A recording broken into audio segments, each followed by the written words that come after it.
Hello hi welcome to big news. నేను మీ గౌసుద్దీన్ షేక్.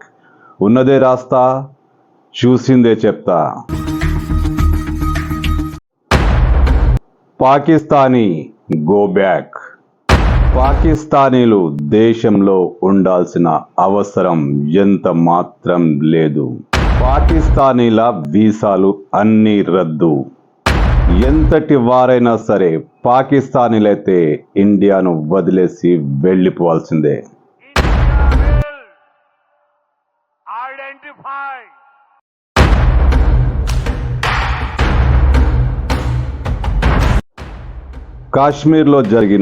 కాశ్మీర్లోని పహల్గాంలో జరిగిన ఉగ్రవాదుల దుశ్చర్య అనంతరం కేంద్ర ప్రభుత్వం అనూహ్యమైన రీతిలో స్పందించింది. చాలా సీరియస్గా స్పందించింది. ప్రధాని మోదీ ఈ విషయంలో చాలా సీరియస్గా రియాక్ట్ అయ్యారు. దాడి అనంతరం కేంద్ర ప్రభుత్వం జరిపిన అనేక ప్రత్యేక సమావేశాల అనంతరం పలు కీలకమైన నిర్ణయాలు తీసుకున్నారు. ఇందులో భాగంగా పాకిస్తానీలు ఇండియాలో ఎవరు ఉండరాదు. 48 గంటల్లో పాకిస్తానీలంతా తమ దేశానికి వెళ్ళిపోవాలి, దేశం విడిచి బయటికి వెళ్ళిపోవాలంటూ కేంద్రం హుకుంనామా జారీ చేసింది. అంటే అందరి వీసాలు రద్దయిపోతాయి. అది ఎవరైనా సరే, ఇండియాకు వచ్చిన వాళ్ళు ఏ కారణంగా వచ్చినా సరే వాళ్ళ వీసాలన్నీ రద్దయిపోతాయి. తాత్కాలిక వీసాలు, చివరకు మెడికల్ వీసాలు కూడా. ఆరోగ్యం నిమిత్తం వైద్య చికిత్స కోసం ఇండియాకు వచ్చిన వాళ్ళ వీసాలు కూడా రద్దయిపోతాయి. 48 గంటలు సాధారణ పౌరులకు, ఆరోగ్యం కోసం వచ్చిన వాళ్ళకి మరో 2 రోజులు పొడిగించారు. కానీ అందరూ దేశం విడిచి వెళ్ళిపోవాలి. అంతేకాకుండా ఢిల్లీలోని పాకిస్తాన్ ఎంబసీలోన ఉద్యోగులందరూ 48 గంటల్లో ఇండియా విడిచి వెళ్ళిపోవాలంటూ కేంద్రం హుకుంనామా జారీ చేసింది.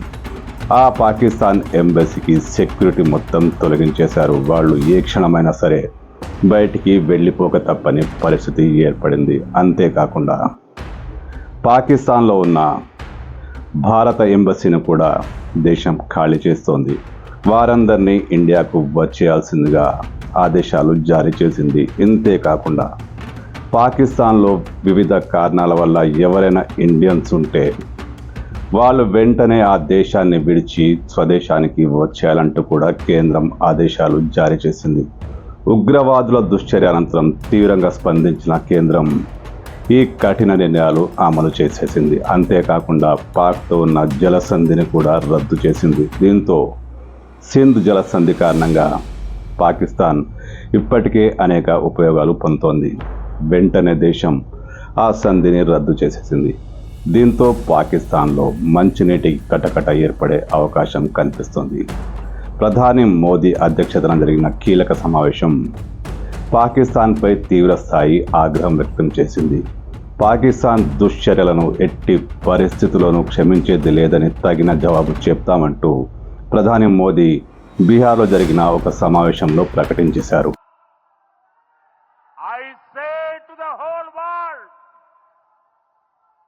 India will identify, track and punish.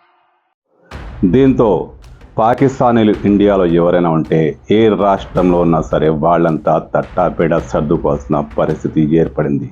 ఒకవేళ కేంద్రం విధించిన అల్టిమేటం దాటి కూడా ఎవరైనా ఇండియాలో ఉంటే వాళ్లపై చట్టపరమైన చర్యలు తీసుకోబడతాయి. వాళ్ళను జైలులో పడేస్తారు. ఖచ్చితంగా పాకిస్తానీలు ఇండియా వదిలి వెళ్ళిపోవాల్సిందే. ఈ నిర్ణయాన్ని ప్రభుత్వం వెంటనే అమలు చేస్తుంది. 48 గంటలు మాత్రమే గడువిచ్చారు. ఆ తర్వాత పాకిస్తానీలు ఎవరు ఇండియాలో కనిపించరాదంటూ కేంద్రం హుకుంనామా జారీ చేసింది. అంతేకాకుండా ఇండియాలో ఉన్న పాకిస్తానీలు కూడా అక్కడ కనిపించరాదు. వాళ్ళు వెంటనే స్వదేశానికి రావాలని ఆదేశాలు జారీ చేయబడ్డాయి. దీంతో పాకిస్తానీలంతా ఇండియాలోని ఏ రాష్ట్రంలో ఉన్నా సరే పాకిస్తానీలు బయటికి స్వదేశానిక, విదేశానిక, మరో దేశానిక, ఎక్కడికైనా సరే ఇండియా వదిలి వెళ్ళిపోవాల్సిందే.